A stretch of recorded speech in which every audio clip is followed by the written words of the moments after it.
오늘은 사사기 두 번째 말씀입니다. 하나님 나라의 국가고시를 통과하라라는 제목으로 같이 말씀을 나누도록 하겠습니다. 지난주에 사사기 1장의 말씀을 같이 살펴봤습니다. 사사기 1장에서는 이스라엘 백성들이 가나안에 살고 있었던 족속들을 의도적으로 쫓아내지 않는 장면을 살펴봤습니다. 분명히 이스라엘 백성들이 힘이 있고 그들과 싸워 이겼음에도 불구하고 쫓아내지 못한 것이 아니라 쫓아내지 않았던 이야기를 성경이 기록하고 있어요. 그런데 오늘 사사기 2장에 보게 되면 정반대로 하나님께서 의도적으로 가나안 족속을 쫓아내지 않는 장면을 보게 됩니다. 사사기 2장 21절과 23절의 말씀을 보게 되면요, 나도 여호수아가 죽을 때에 남겨둔 이방 민족들을 다시는 그들 앞에서 하나도 쫓아내지 아니하리니 여호와께서 그 이방 민족들을 머물러 두사 그들을 속히 쫓아내지 아니하셨으며 여호수아의 손에 넘겨주지 아니하셨더라. 여러분, 이스라엘 살고 있었던 그 가나안 족속들을 쫓아내지 않는 주어가 누구예요? 여기서 여호와 하나님이에요. 하나님이 뭐라고 말씀하십니까? 나도 다시는, 즉 하나님이 지금 강력한 의지를 가지고 이야기하시는 거예요. 나도 이제는 더 이상 다시는 그 가나안에 있는 족속들을 쫓아내지 않고 그들을 머물러 있게 하겠다는 거예요. 여러분, 하나님의 플랜은 이스라엘에 있었던 그 가나안 지역에 있었던 족속들을 다 쫓아내는 것이 하나님의 계획이었어요.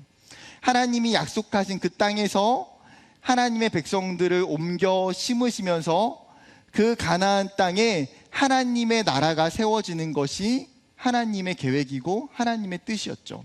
그러려면 어떻게 해야 됩니까? 당연히 원래 그 땅에 살고 있었던 가나안 족속들은 쫓겨져 나가야 되는 거예요.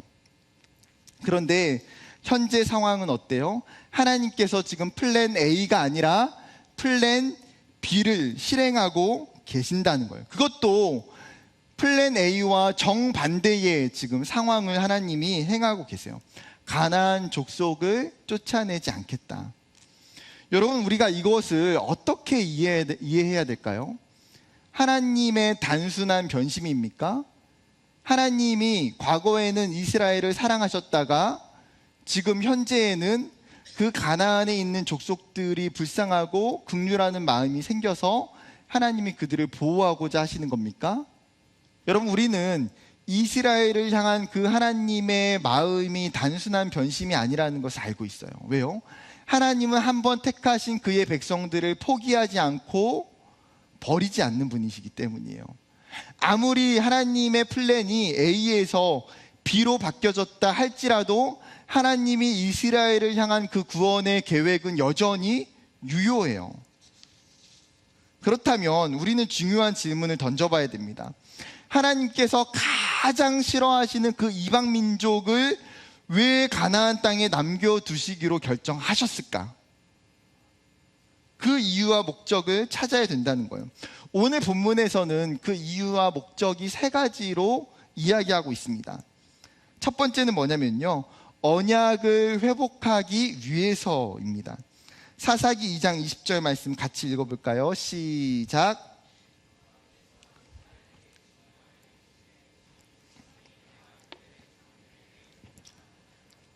나의 목소리를 순종하지 아니하였은즉. 여러분, 그 하나님께서 진노하셨대요. 분노.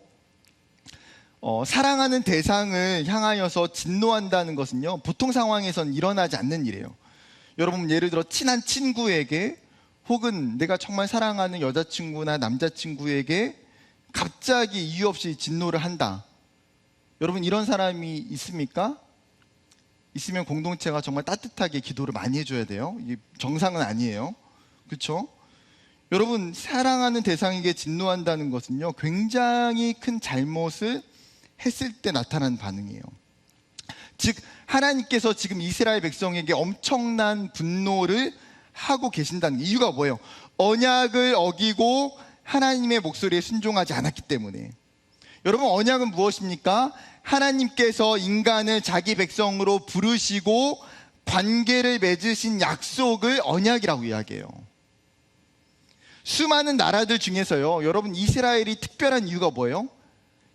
다른 게 아니에요. 하나님이 이스라엘과 언약을 맺으셨기 때문에 이스라엘이 특별한 거예요.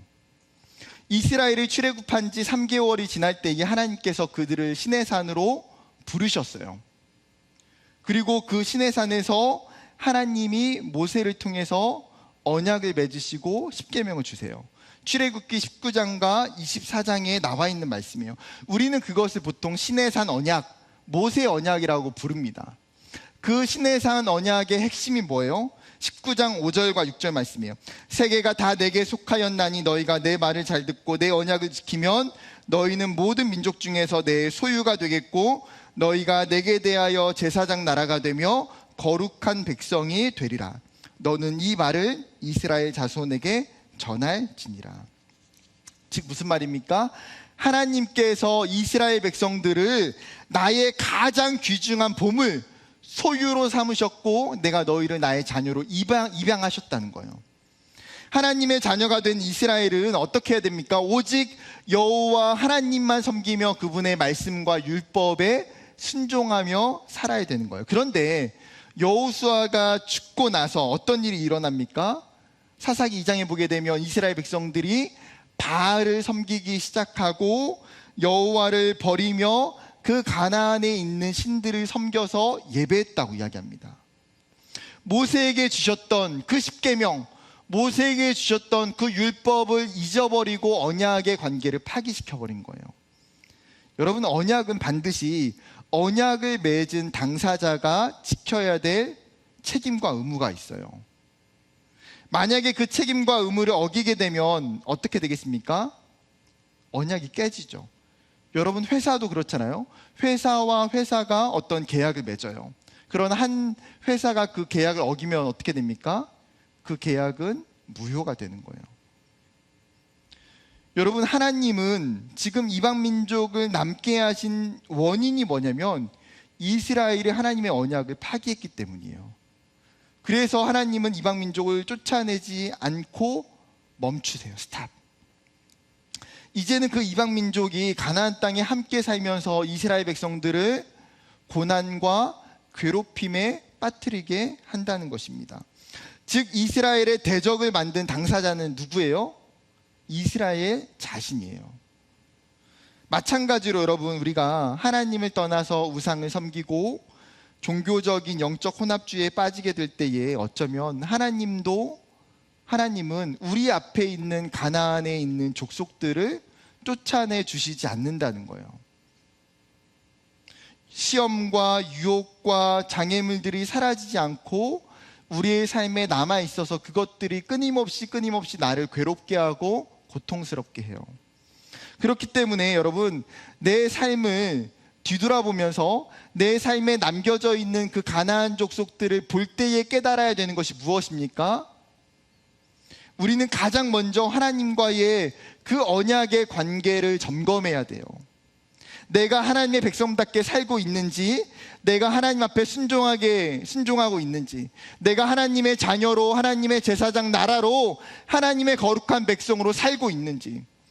여러분, 내 삶에 남겨져 있는 그 가나안의 족속들, 그 나를 유혹하고 시험하는 그 요소들은 결국은 내가 하나님께 불순종했고 내가 하나님 앞에 온전한 신앙을 드리지 못했다는 증거이기 때문이에요. 여러분, 가장 중요한 거는 하나님과의 관계예요. 여러분, 하나님이 이 남겨두신 백성을 이스라엘에게 보게 하심을 통해서 말씀하고 싶은 내용이 뭐예요? 너네 한번 고통당해봐, 너네 한번 괴롭힘 당해봐, 이겁니까? 아니라는 거예요. 너희가 다시 언약을 깨뜨렸지만 내가 너희와 맺었던 그 언약의 관계를 너희가 회복하라는 거예요. 너희와 나의 관계가 무엇인지를 너희가 깨닫고 다시 내 앞에 돌아오라는 거예요. 그 사랑의 관계 가운데에 너희의 정체성을 기억하고 하나님의 소유이자 제사장 나라이자 거룩한 백성으로 너희가 살라는 거예요. 여러분, 하나님이 우리의 관계 속에서 다시 하나님을 향하여 나아오도록 말씀하시는 거예요. 두 번째, 하나님께서 이방 민족을 남겨두신 이유는 이스라엘을 시험하시기 위해서입니다. 이스라엘을 시험하시기 위해서. 오늘 그 3장의 본문을 읽다 보면 반복되고 있는 굉장히 중요한 핵심 단어가 있어요. 뭘까요? 시험이란 단어예요. 시험. 2장 22절과 3장 1절과 4절을 같이 다시 읽어보겠습니다. 이는 이스라엘이 그들의 조상들이 지킨 것 같이 나 여호와의 도를 지켜 행하나 아니하나 그들을 시험하려 함이라 하시니라. 여호와께서 가나안의 모든 전쟁들을 알지 못한 이스라엘을 시험하려 하시며 남겨두신 이방 민족들로 이스라엘을 시험하사 여호와께서 모세를 통하여 그들의 조상들에게 이르신 명령들을 순종하는지 알고자 하셨더라. 여러분, 계속해서 하나님이 말씀하는 단어가 뭐예요? 시험하려고 남겨뒀다는 거예요. 시험하려고. 여러분, 여기서 시험하다라고 하는 히브리어 단어는, 원어는 낫사라는 단어. 낫사. 이 낫사라는 단어의 뜻은 냄새를 맡다, 혹은 사람이나 물건의 성질을 시험한다는 거예요.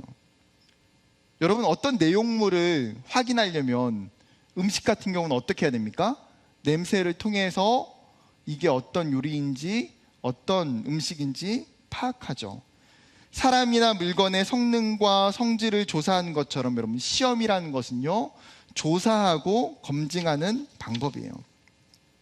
여러분, 우리가 학교 다닐 때 시험을 참 많이 보면서 이렇게 지내오잖아요. 시험을 보면 어떻습니까? 그 사람의 실력을 알 수 있어요. 예를 들어서 수학 함수 시험을 본다고 하면 어떤 학생은 60점을 맞고 어떤 학생은 100점을 맞았다고 생각해 봅시다. 여러분, 60점을 맞은 이 학생은 아직 이 함수에 대해서 제대로 이해하지 못할 가능성이 굉장히 많아요. 그런데 100점을 맞은 학생은 어떨까요? 수학 함수에 대해서 이 학생은 정확하게 이해하고 알고 있더라는 거예요. 즉, 시험은 자신의 어떤 상태나 자신의 실태를 확인해 주는 중요한 도구죠. 이것은 영적인 부분에서도 마찬가지예요. 신앙의 상태와 영적인 상태를 파악할 수 있어요. 사사기 본문을 아까 다시 보면 이렇게 이야기합니다. 여호와의 도를 지켜 행하나 아니하나. 4절은 모세를 통하여 그들의 조상들에게 이르신 명령들을 순종하는지 알고자 하셨더라. 즉, 과거에 모세 당시에는, 여호수아 당시에는 이스라엘 백성들이 여호와의 도를 행하고 율법을 행하고 하나님의 명령을 지켜 행했어요. 말씀에 순종했죠. 그런데 지금 가나안에 정착해서 살고 있는 이 세대가 동일하게 과거의 세대처럼 믿음과 신앙이 있는지를 하나님이 시험하고자 하신다는 거예요. 여러분, 생각해 봅시다. 만약에 가나안 땅에 이방 민족이 없다면, 여러분, 이 시험은 너무나 쉬운 시험이에요. 여러분, 문제가 있는데 답이 1번밖에 없는 복이랑 똑같아요. 왜요? 가나안에 이방 민족이 없으면 이스라엘 백성들의 삶은 어떻습니까? 그냥 하나님만 섬기면 돼요. 고민할 필요도 없어요. 신앙생활을 잘하고 못하고의 차이도 없어요. 어차피 답은 1번밖에 없어요. 그런데 하나님께서 가나안에 있는 이 족속들을 남겨두심으로 말미암아 지금 이 시험의 보기는 굉장히 다양해지고 많아지게 돼요. 시험의 난이도가 어려워져요. 하나님은 지금 이들이 가나안에 남겨져 있을 때에 이스라엘의 진짜 신앙을 보고 싶은 거예요. 복이 1번만 있는 신앙이 아니라 이 어려운 난이도가 있는 문제 속에서 이스라엘이 진짜 답을 찾을 수 있는지, 진짜 신앙을 가지고 있는지를 보고자 하시는 거예요. 이스라엘에게 이 시험이 더욱 필요한 이유가 뭡니까? 지금 이 당시의 현실이 또 중요한데, 사사기 2장 10절은 이렇게 이야기합니다. 같이 읽어볼까요? 시작. 그 세대의 사람도 다 그 조상들에게로 돌아갔고 그 후에 일어난 다른 세대는 여호와를 알지 못하며 여호와께서 이스라엘을 위하여 행하신 일도 알지 못하였더라. 여러분, 모세도 죽고 여호수아도 죽고 지금 이 이스라엘 공동체가 영적인 부재의 상황 속에서 심각한 상황에 직면하게 돼요. 지금 가나안 세대를 뭐라고 말합니까? 여호와 하나님에 대해서, 그리고 이들이 가나안에서 출애굽했던 모든 일들에 대해서 알지 못하는 세대라고 이야기해요. 만약에 이런 상황에서 여러분 시험이 없다면 이스라엘은 어떻게 될까요?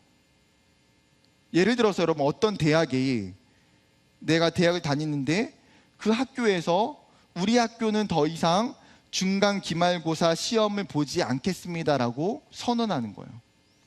학생의 입장에서 어떻겠습니까? 할렐루야죠, 여러분.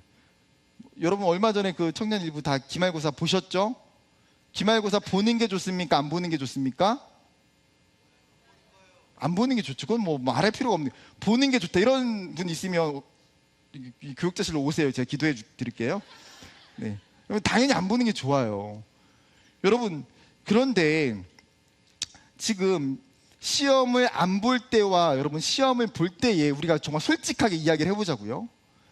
내가 하고 있는 공부하는 전공 공부에 대해서, 내가 하고자 하는 공부들에 대해서 열심히 할까요, 안 할까요? 그 전공을 제대로 더 잘 익힐 수 있을까요, 없을까요? 솔직히 우리는 내가 하고 있는 전공의 많은 부분들은 무엇 때문에 깨닫게 돼요? 시험 때문에. 시험 때문에 배우고 익히고 알게 된 것들이에요.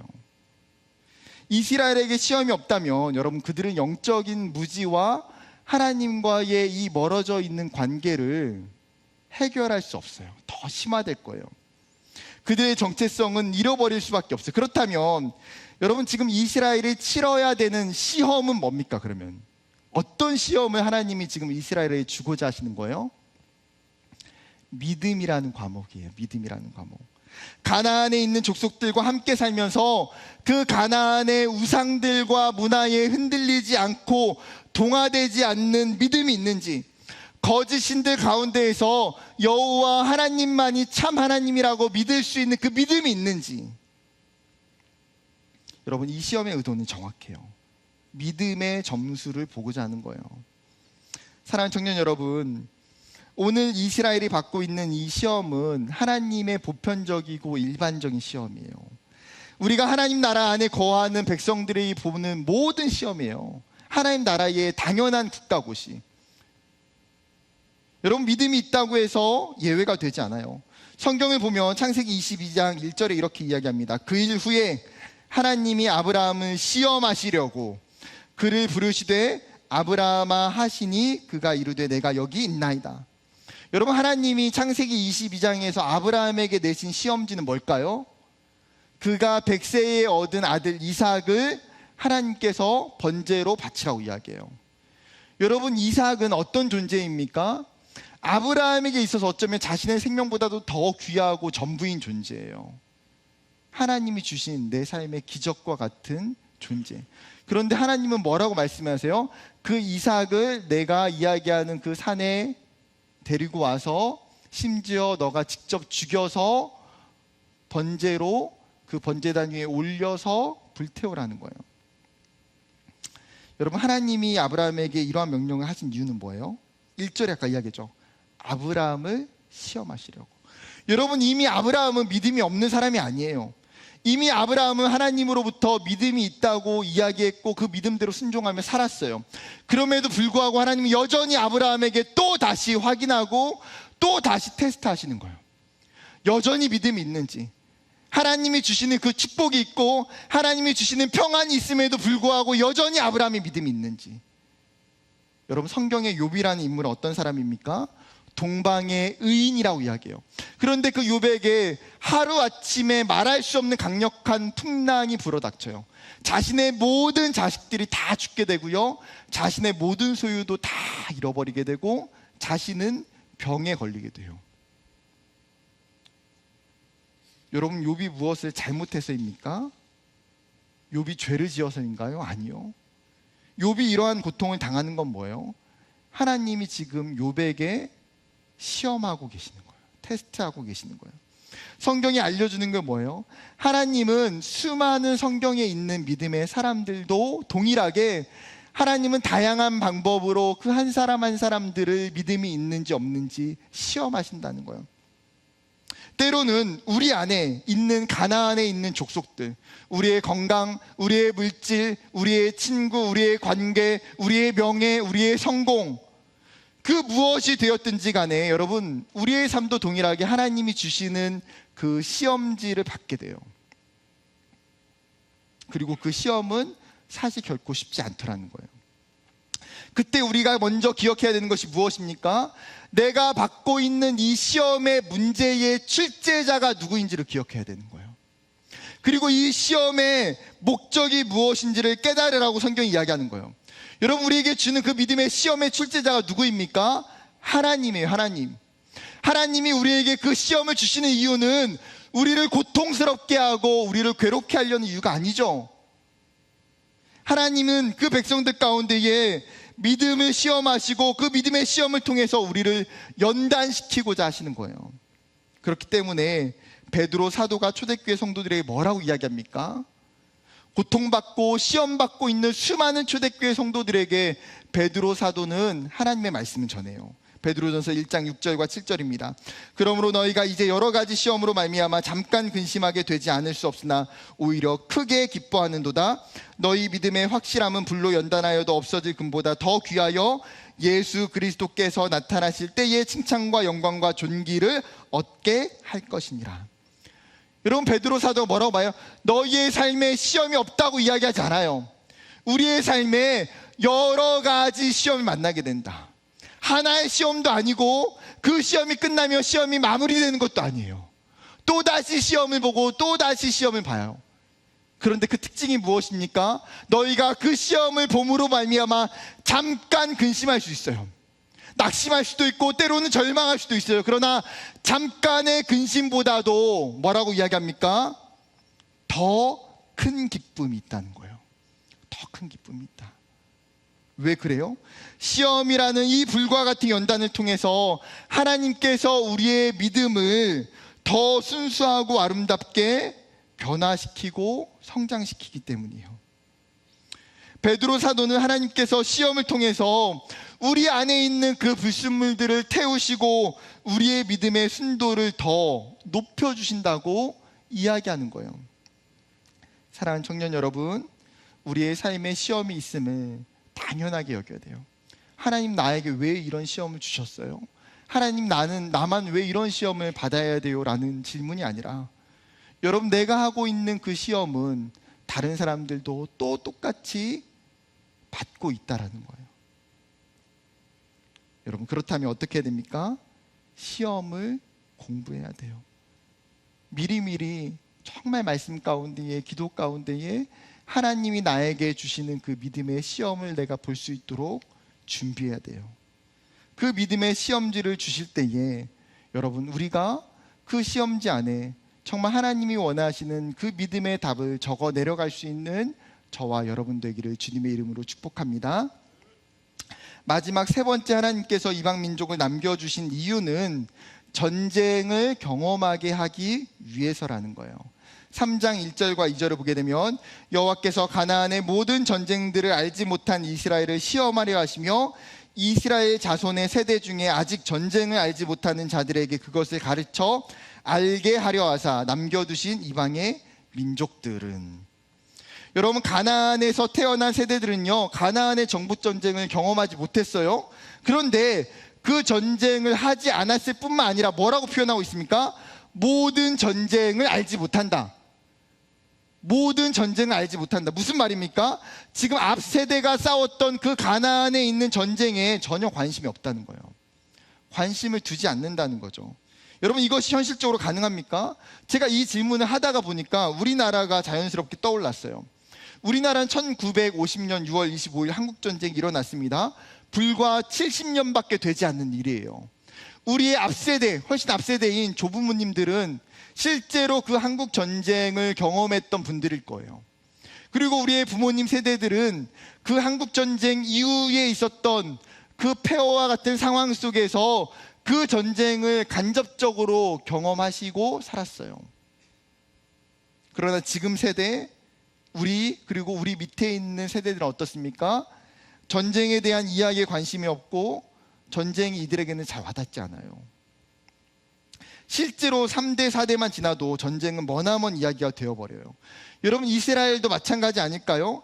가나안에 정착하여 태어난 이 세대는 전쟁을 알지 못하더라는 거예요. 그런데 그러면 이 세대가 굳이 전쟁을 알아야 되고 경험해야 될 이유가 있습니까? 여러분, 이스라엘에게 있어서 전쟁은 단순히 영토의 확장을 위한 수단이 아니에요. 단순히 이 나라의 군사력이 강함을 드러내는 수단이 아니에요. 여러분, 이스라엘에게 전쟁은 이 나라의 주권과 통치가 누구에게 있는지를 알려주는 방법이에요. 하나님이 출애굽하는 이스라엘에게 뭐라고 말씀하셨습니까? 내가 너희를 위하여 싸우겠다고 약속하셨어요. 그냥 너네 가서 가나안에 싸워라가 아니라 하나님이 명확하게 이야기하셨어요. 내가 너희를 위해서 싸우겠다. 즉, 이 전쟁은 하나님의 손에 있는 전쟁이에요. 가나안의 전쟁을 생각해 보면 여러분, 견고한 여리고성이 어떻게 무너졌습니까? 하나님이 말씀하신 대로 하루에 한 바퀴씩 돌고 맨 마지막 7째 날에 7바퀴를 돌고 나팔을 불고 큰 소리로 외칠 때에 그 여리고성의 이중성벽이 다 무너졌어요. 여호수아 10장에 이스라엘 백성들이 아모리 족속과 전쟁을 하게 되는데, 그 아모리 족속을 이긴 가장 중요한 이유가 뭡니까? 하나님께서 그들에게 우박을 내리셔서 그들을 물리치셨어요. 하나님이 해와 달을 멈추셔서 전쟁에 승리하게 하셨어요. 그렇기에 가나안 전쟁은 이스라엘 가운데에 실제로 하나님의 살아계심을, 하나님의 그 능력을 경험하고 체험할 수 있게 되는 거예요. 그 거룩한 전쟁을 통해서 하나님의 약속이 성취되고 하나님의 언약에 순종하게 되는 시간이 되는 거예요. 이스라엘의 왕이 하나님이심을 인정하게 되죠. 그러나 지금 태어난 다음 세대, 전쟁 후에 가나안 땅에서 땅을 분배받고 집을 짓고 가축과 소출을 풍성하게 맺고 살아가는 이 세대는 여러분, 생명을 내건 수고와 헌신 위에 안정과 평화를 누린 세대예요. 인간적으로 보면 가장 큰 혜택을 받은 세대죠. 지금보다 더 좋은 상황이 어디 있을까요? 그런데 전쟁이 없다는 것은 무엇입니까? 결국은 전쟁을 통해 경험할 수 있는 하나님의 주권과 통치를 경험하지 못한다는 거예요. 생생한 하나님의 살아계심을 보지 못해요. 즉, 하나님과의 맺는 그 신앙이 체험적인 신앙이 아니라 딱딱하게 굳어진 이론적인 신앙이 될 가능성이 되게 많다는 거예요. 여러분, 우리는 어떻게 해야 될까요? 하나님이 우리에게 원하시는 것은 무엇입니까? 하나님은 우리 가운데에 이 땅에서 하나님이 허락하신 그 전쟁들을 하기를 원하시는 거예요. 여러분, 이단들이, 신천지와 같은 이단들이 얼마나 기승을 부리고 얼마나 많이 부흥하고 있습니까? 가끔씩 생각해요. 하나님, 도대체 왜 이러한 이단들을 그냥 내버려 두십니까? 하나님, 왜 이렇게 세상이 악하고 불의한 것들을 하나님 왜 그냥 내버려 두십니까? 하나님, 교회를 핍박하고 공격하고 우리의 삶에 있는 이 영적인 전쟁을 하나님 물리치실 수 있으시고 그것들을 감추실 수 있음에도 불구하고 하나님 왜 그냥 내버려 두십니까? 라고 질문할 때가 많아요. 하나님 못하셔서입니까? 아니요. 하나님의 의도이고 목적이라는 거예요. 왜요? 여러분, 그렇기 때문에 우리가 영적인 전쟁을 하게 되는 거예요. 수많은 이단들이 있기 때문에, 수많은 우리를 공격하는 문제와 전쟁이 있기 때문에, 그것 때문에 우리가 하나님을 구하고, 그것 때문에 우리가 하나님 앞에 엎드리고, 그것 때문에 우리가 하나님의 생생한 살아계심을 체험할 수 있다는 거예요. 하나님이 우리에게 전쟁을 주신 이유는 하나님을 만나고 하나님을 경험하고 하나님을 체험하기 위해서예요. 그게 축복이죠. 그 전쟁이 고난이 아니라 하나님의 축복이라는 거예요. 사랑하는 여러분, 그 전쟁을 통해서 하나님은 우리의 신앙을 더 강하게 만드시기를 원하세요. 여러분 앞에 있는 전쟁들을 두려워하지 마시기 바랍니다. 또 단기 선교회 가는 태국팀들, 여러분 그곳 가운데에 사역하면서 영적인 전쟁들, 수많은 전쟁들이 있어요. 그 전쟁 가운데에 하나님을 구하고 하나님을 찾고 하나님을 만나야 돼요. 그 시간들이 하나님을 만나게 하신 축복의 시간들인 줄 믿습니다. 말씀을 맺으려고 합니다. 하나님은 세 가지 목적을 위해서 가나안 족속들을 쫓아내지 않았어요. 분명한 시험이 있고 분명한 전쟁이 있어요. 그런데 이스라엘의 결론은 어떻게 끝납니까?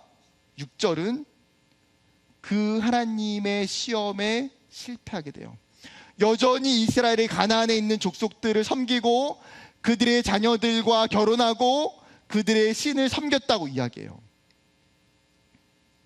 그 시험지를 받고 나서 그들은 믿음으로 그 시험지를 풀지 못해요. 그 시험지를 적극적으로 임하지 못하고 있어요. 여러분, 그런데 우리가 어떤 시험을 받는데 그 시험을 통과할 때에 너무나 좋은 결과, 명확한 어떤 결과가 보장된다고 가정해 봅시다.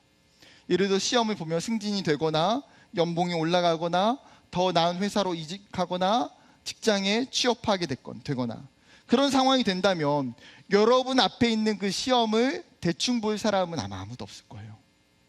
최선을 다해서 준비하고 목숨을 걸고 시험을 치를 거예요. 왜요? 내가 원하는 시험의 결과가 보장이 되기 때문에. 여러분, 우리의 인생의 시험 어떨까요? 여러분, 우리의 인생의 전쟁에 우리가 왜 적극적으로 임하지 않습니까? 우리의 눈에 보여지는 단순한 결과의 보상이 없어서입니까? 여러분, 하나님의 주시는 그 전쟁이 의도와 목적이 없을까요? 아니요. 그 전쟁은 분명한 의도와 목적이 있어요. 그 전쟁은 분명한 축복이 있다는 거예요. 하나님이 그것이 단순히 이 세상에 이야기하는 성공과 눈에 보이는 결과들은 아닐지라도 하나님은 우리의 믿음을 위해서, 하나님은 우리의 신앙을 위해서, 하나님은 우리의 인생의 축복을 위해서 우리에게 시험을 보게 하시고 전쟁을 치르게 하신다는 거예요.